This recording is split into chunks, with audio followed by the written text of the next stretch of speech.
Hola amigos, un tema que la bioética también estudia y a fondo es el de la experimentación con seres humanos. La experimentación es necesaria porque siempre es necesario comenzar. Una primera vez hay que experimentar, por ejemplo, un fármaco, un aparato médico, un sistema, una terapia, un protocolo que empieza a ser utilizado con seres humanos, pues es una aplicación que se hace de modo experimental para ver cómo funciona, ver si tiene algunas consecuencias inesperadas, negativas, etc. Y por lo tanto hay toda una temática ética en torno a este tema de la experimentación sobre el hombre. Vamos a hacer una breve introducción. Hay situaciones en las cuales nos damos cuenta de que hay abusos, ha habido abusos y hay abusos en el tema de la experimentación. Ya desde la antigüedad ha habido situaciones en las cuales los médicos para experimentar hacían cosas que no eran de ningún beneficio para el paciente, eran experimentaciones abusivas. Y hay también una triste historia reciente que alguna vez en nuestras pláticas, en nuestras charlas sobre bioética consideramos y se refieren a las experimentaciones que hicieron los médicos durante el periodo nazi en Alemania. Pero no era solo allí, porque había experimentación por parte de médicos también en otros lugares. Se permitían ellos hacer todo tipo de experimentación con seres humanos que consideraban vidas no dignas de ser vividas, vidas inferiores, como podía ser de gitanos, podía ser de minusválidos mentales, podía ser de prisioneros de guerra o de judíos, por ejemplo, en los campos de concentración. ¿Por qué no utilizarlos, decían, para el avance de la ciencia médica, por lo tanto, para el beneficio de tantas personas en el futuro? Hacían sus fichas, tenían sus ficheros con los resultados, etcétera, etcétera, y hacían todo tipo de experimentos abusivos, muchas veces mortales, con estas pobres personas que no tenían la culpa más que ser consideradas inferiores.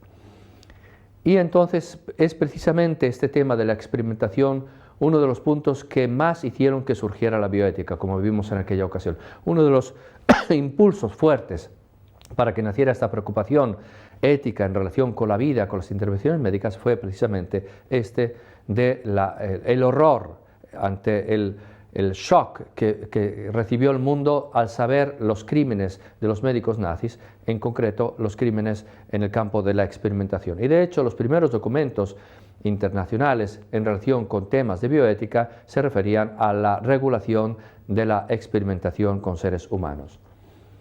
Actualmente hay una frontera nueva de la experimentación que sin embargo es poco comprendida, es decir, la experimentación sobre embriones y fetos. Como que hemos entendido, todos o casi todos, que no está bien experimentar abusivamente, destructivamente con seres humanos ya nacidos, y en cambio como que algunos no logran entender que tampoco se debe experimentar abusivamente sobre seres humanos no nacidos, que son los embriones y los fetos. Ahí como que la caza está levantada la veda y se puede tranquilamente experimentar. Y algunos se horrorizan simplemente porque les decimos que no es correcto experimentar con ningún ser humano, aunque no haya nacido. Esa es una frontera del tema que vamos a ver muy importante y muy, diría también, preocupante. En todo este tema de las experimentaciones ha habido una amplia labor legislativa en muchos países. Hay declaraciones como la Declaración de Helsinki que trata de regular la experimentación para evitar abusos. Hay también algún intento in fieri en camino para lograr que se respete a los embriones humanos también en el campo de la experimentación. Vamos a seguir un esquema muy sencillo, unas nociones generales. Primero, sobre el sentido de la necesidad de la experimentación. Vamos a hablar de la experimentación sobre el hombre, porque lógicamente hay otro tipo de experimentación sobre plantas, sobre animales, etc. Vamos a hablar de la metodología de la experimentación que nos ayudará a entender mejor cuáles son los problemas éticos en este tema. Y vamos a aplicar todo eso a unas cuantas situaciones que son especialmente conflictivas. Piensen, por ejemplo, en la experimentación que a lo mejor se puede hacer con personas que están en la cárcel, con niños que no pueden dar su consentimiento o con los mismos embriones humanos de los que hablaba hace un momento. Ante todo, unas nociones generales para ir encuadrando el tema, ir entendiendo los problemas éticos a los que nos vamos a referir. La experimentación es algo necesario, como decía al inicio. Es necesario experimentar, porque es necesario, si queremos que avance, que progrese la medicina y por lo tanto que cada vez sea más eficiente a beneficio de la humanidad, de personas muy concretas que un día podrán salvarse gracias a una intervención médica que ha sido experimentada, a un fármaco que ha sido experimentado, es necesario que se amplíen los conocimientos, se amplíe también la aplicabilidad de esos conocimientos en la medicina. Por lo tanto, es necesario experimentar para tener nuevos conocimientos y para poner a punto eficazmente nuevos procedimientos, por ejemplo, un nuevo protocolo médico, un nuevo aparato, no sé, un respirador, diálisis, todos estos aparatos, estos métodos que hoy día podemos utilizar nosotros para nuestro beneficio, alguna vez fueron experimentados y por primera vez experimentados en algún ser humano. Es necesario siempre un primer intento en el hombre, por más que se haya estudiado antes, alguna vez hay que aplicarlo por primera vez al hombre. Las gafas, desde luego, pues alguna vez se pusieron por primera vez y se vio qué pasaba, no pasaba nada extraordinario, se veía mejor, bueno, pues adelante. Una aspirina que me ayuda a quitarme el dolor de cabeza o controlar el dolor de cabeza, pues alguna vez fue experimentada por primera vez en algún ser humano. Y gracias a eso yo hoy puedo utilizarla con beneficio mío, sabiendo que no va a comportar grandes problemas colaterales indeseados. La experimentación es necesaria para extender y profundizar los conocimientos y por lo tanto es también extender y profundizar la experimentación, es decir, si queremos seguir avanzando y que la medicina no se quede estática en la situación actual, sino que cada vez vaya dando mayores beneficios para más personas, para más enfermedades, es necesario extender la experimentación y también profundizar en nuevos aspectos. Es necesario para el avance de la ciencia y es necesaria la experimentación también sobre la subjetividad, o sea, también sobre cómo cada sujeto, un paciente es diverso de otro, va percibiendo, va reaccionando su organismo o incluso su psique ante diversos procedimientos médicos. Por lo tanto, no basta que se haya experimentado una vez, hay que experimentar con más personas, hay que experimentar más a fondo en algunos campos, sobre todo los de frontera de la medicina. Hay que experimentar también, por ejemplo, o se experimenta sobre el origen mismo de la vida, para poder entender mejor los mecanismos y con ese entendimiento mayor y mejor de los mecanismos de la vida, poder también mejorar en la atención médica. El saber da poder. Claro, también el poder puede llevarnos a poder hacer mal. Y el deseo de saber puede llevarnos también a querer saber sin respetar a quienes son sometidos a experimentación con el deseo solo de saber. Yo quiero conocer cómo funciona esto y entonces hago todo tipo de experimentos sin preocuparme si estoy haciendo un daño desproporcionado a la persona sobre la cual experimento, si estoy respetándola en su dignidad de persona, si se trata precisamente de eso, de una experimentación sobre seres humanos. El hombre tiene el deseo de saber y el deseo de dominar y el deseo de manipular todo, las cosas, las piedras, las plantas, los animales y también a sí mismo, o mejor, a otros.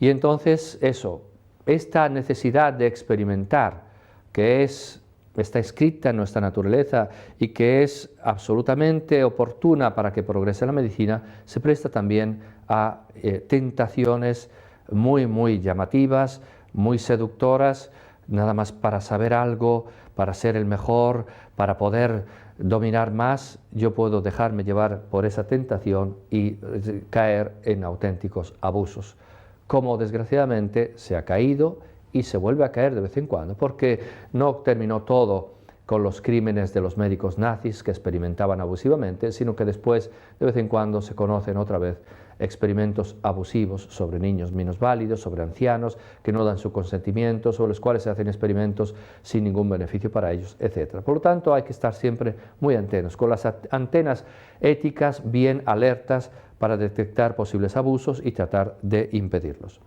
Vamos a ver un momentito algo sobre la terminología que se utiliza en el ámbito médico y por lo tanto también bioético en relación con la experimentación sobre hombres. Hablamos de investigación como un procedimiento para observar un fenómeno o para verificar una hipótesis.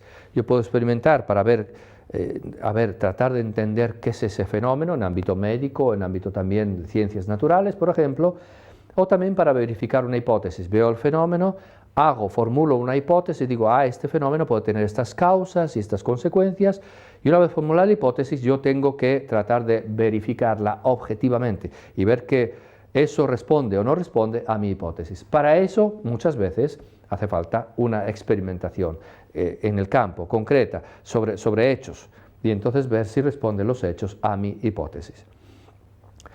Eso es investigación en general. La investigación en general lleva a eso, a ver fenómenos, tratar de entender causas, consecuencias, formular una hipótesis y verificarla.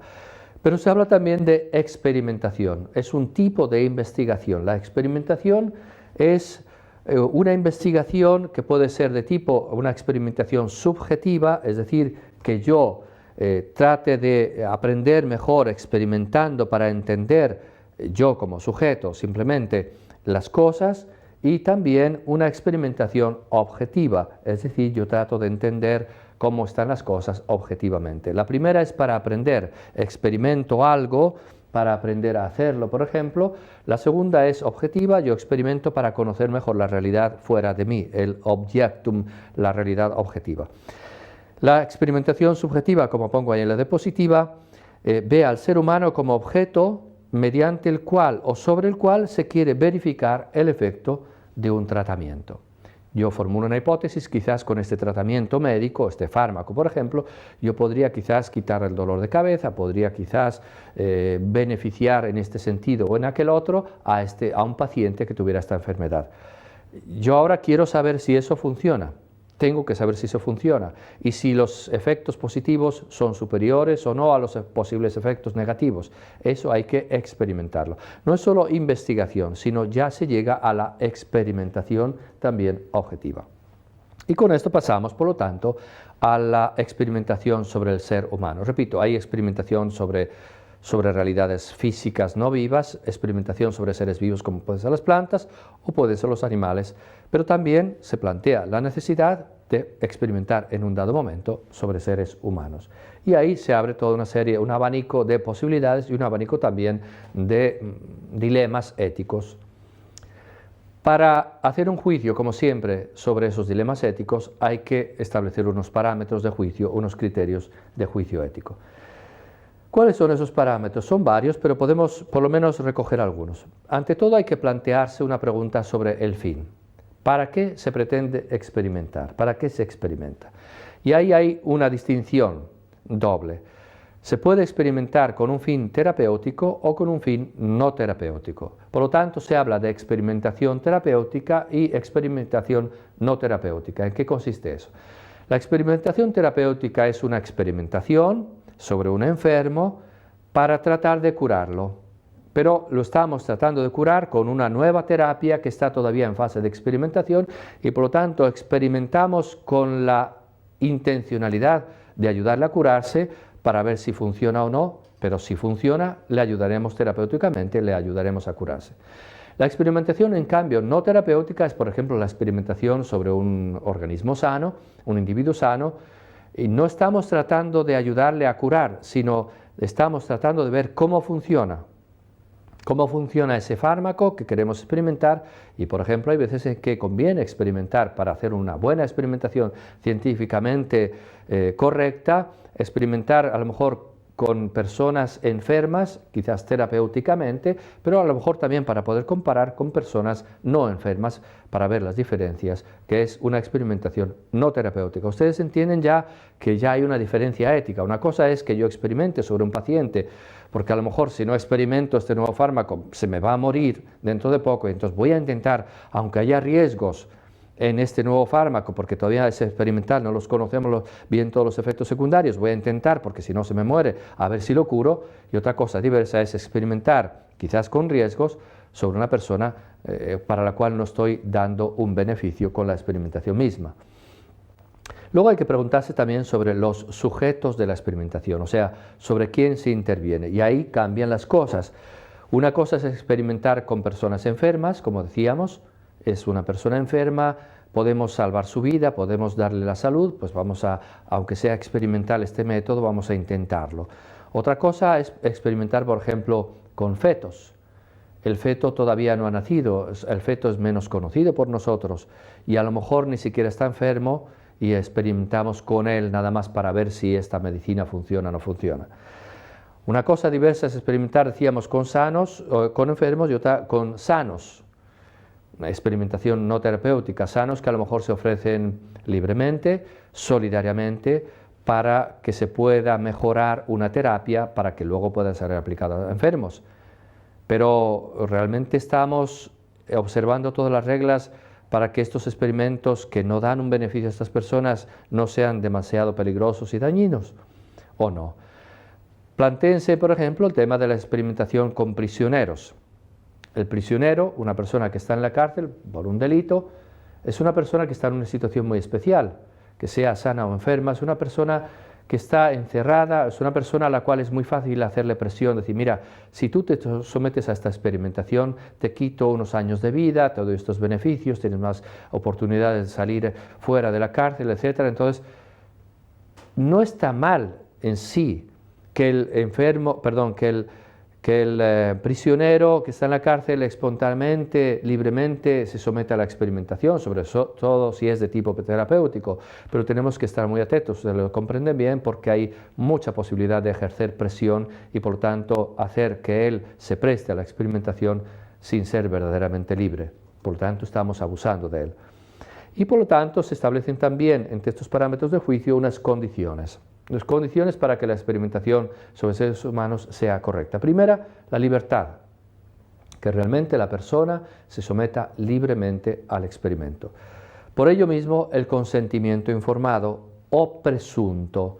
Consentimiento significa, es un término que se usa mucho en bioética hoy día y en medicina, en ética médica, es un término que indica que una persona acepta, consiente libremente una terapia, una intervención médica, incluso una intervención diagnóstica, que sea, por ejemplo, peligrosa e invasiva, y también una experimentación. Si el doctor quiere experimentar conmigo un nuevo fármaco, me debe primero pedir mi consentimiento. Y ese consentimiento lo debo dar libremente, no forzado. Y para darlo libremente tengo que estar informado, es decir, me debe explicar en qué consiste la experimentación, cuál es el fin de la experimentación, para qué sirve, cuáles pueden ser los efectos previstos, por ahora secundarios no deseados, cuáles son los beneficios previstos. Todo eso me lo debe decir. Ustedes comprenden perfectamente que la cosa es complicada, porque muchas veces el paciente o la persona no está en condiciones de entender todo, no entiende los términos, los terminajos que los médicos utilizan, etc. Entonces no es fácil que la persona pueda dar un consentimiento informado realmente libre con una buena información. Por otra parte, me estoy metiendo ahora entre paréntesis en todo el tema del consentimiento informado, que es muy complicado. Por otra parte, hay veces que el enfermo dice, oiga, no me explique todo eso porque entonces ya es que me asusta tanto si me explica todo lo que podría pasar que ya me da miedo y yo no quiero firmar. No quiero dar mi consentimiento. Entonces hay que ver qué es lo que hay que decir, qué es lo que no hay que decir. En terapia, por ejemplo, a veces se habla del derecho del enfermo a saber, pero hoy día se habla también el derecho a no saber. Mire, no me explique todo eso, que me va a hacer una cicatriz, que me va a atravesar todo el cuerpo de tantos centímetros. O sea, me impresiona demasiado. Si hay que hacerlo, hágalo. Pero es importante que se respete la dignidad de la persona, del paciente, y por lo tanto, efectivamente, se le pida su consentimiento y para ello se le dé la información adecuada. Y desde luego en el campo de la experimentación todavía más, precisamente porque se trata de experimentar sin conocer todavía todos los efectos que la experimentación puede producir, positivos o negativos, en el paciente. Y vemos unos cuantos valores éticos que están en juego en todo el campo de la experimentación, que por lo tanto nos orientan. Los valores son cosas válidas, son bienes que valoramos, son bienes que apreciamos como bienes y que nos orientan. Debemos siempre tratar de vivir según los valores, lo positivo, y tratar de evitar lo negativo. Un primer valor importantísimo en el campo de la experimentación es la intangibilidad de la persona humana. La dignidad de toda persona humana exige su respeto, de toda persona humana, del paciente, del individuo que está en estado de coma, del niño no nacido, del feto, del embrión, de un individuo que es minusválido mental. No importa en qué condición se encuentre la persona, de salud mental o salud física, Todo ser humano merece ser respetado, debe ser respetado. Y por ello mismo se debe respetar su dignidad también cuando se piensa en la oportunidad de experimentar con esta persona. Por ello mismo también respeto de la corporeidad. No se trata solo de la dignidad, así como de algo etéreo. No se trata solo de la psicología, de la libertad, también el cuerpo, este cuerpo así de carne y hueso y un pedazo de pescuezo, también eso es parte de la persona. Yo soy también mi cuerpo. Y por lo tanto, si alguien toca dañinamente mi cuerpo, me está ofendiendo a mí, no solo la materia de mi cuerpo. La persona es unidad de cuerpo y espíritu, hay que respetar por lo tanto también la corporeidad del cuerpo, que es lo que muchas veces es tocado, quizás dañado, por los experimentos médicos. Respetar desde luego la vida y la salud. Lo hemos dicho varias veces, por lo menos el valor fundamental que debemos respetar, por lo menos la vida y la salud. No intervenir con experimentaciones que puedan poner en grave riesgo la vida y la salud de una persona. Y para eso podemos recordar la famosa sentencia que ya estaba muy presente en el juramento de Hipócrates, en la tradición hipocrática, 5 siglos más o menos antes de Cristo, o sea, hace 2500 años, primum non nocere. Lo primero, no hacer daño. Non nocere, no hacer daño. Esto se aplica mucho en experimentación. Si vas a hacer un experimento que puede ser interesante, que con el cual a lo mejor vas a dar un beneficio, no lo sabemos, vamos a ver, pero por lo menos lo primero que tienes que ver es que ese experimento no haga un daño desproporcionado, grave, a la persona sobre la cual experimentas. Luego está el principio de totalidad. El principio de totalidad es un principio que hemos visto también en el tema, por ejemplo, de los trasplantes de órganos y que es muy importante. Se llama también principio terapéutico, se usan los dos términos, que indica, como decíamos hablando de los trasplantes de órganos, que la parte puede ser sacrificada por el todo. Y entonces también en la experimentación se puede experimentar, por ejemplo, un fármaco que a lo mejor puede crear algún daño en una parte, pero que puede salvar al todo, o sea, a toda la persona, a todo su cuerpo. Y por ello mismo deducimos la licitud de la experimentación llamada terapéutica, según los términos que explicamos hace un momento, con tal de que haya un riesgo razonable, un riesgo proporcionado, que no sea claro que hay un riesgo tan fuerte para la vida de la persona o para su salud, que sea un riesgo desproporcionado. El riesgo debe ser comparado con el beneficio. Por principio, por definición, podemos decir, en todo acto experimental hay algún riesgo, o por lo menos puede haberlo, no lo sabemos. A veces la experimentación, al iniciar la experimentación, sí sabemos que comporta algunos riesgos. A veces, en cambio, no lo sabemos. En teoría no, pero no podemos excluirlo, precisamente porque estamos experimentando. Y por lo tanto, tenemos que ver qué tipo de riesgo hay. Primero, qué tipo de riesgo hay. Segundo, qué incidencia, las dos cosas. Tipo de riesgo puede ser el riesgo de que este paciente pierda el pelo. Pues yo se lo aseguro personalmente, no hay ningún problema. Eso se remedia fácilmente, se pone una peluca, un sombrero y se acabó. O puede ser más bien el riesgo de que pierda la vida. Entonces, un momento, ya la cosa es más seria. Y luego está la incidencia. Puede ser un riesgo muy grave, pero con una incidencia mínima de un 0,2%. Bueno, pues entonces es un riesgo que quizás se puede afrontar. O puede ser un riesgo más o menos grave, pero con una incidencia muy alta. Es un 80% de probabilidad que se dé ese efecto negativo. Entonces, un momento, hay que estar muy atentos. Y por lo tanto, como siempre hay posibilidades de riesgo, hay que valorarlo bien y hay que compararlo con las posibilidades de beneficio. ¿Para qué estás poniendo a riesgo la vida, la salud, el cuerpo de esta persona? ¿Para que tenga un beneficio mínimo? Irrisorio, pues entonces no te lo puedes permitir, es ilícito. Si en cambio el beneficio es muy importante, porque si no intentamos va a morir seguro, si intentamos hay una posibilidad, aunque haya posibilidad de riesgos, de que esta persona siga adelante y podamos salvar su vida, entonces la cosa es perfectamente lícita.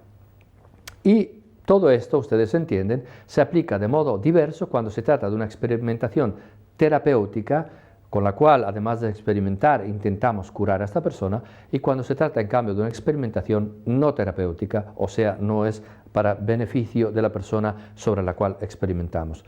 Hay que tener en cuenta que la persona no es una parte.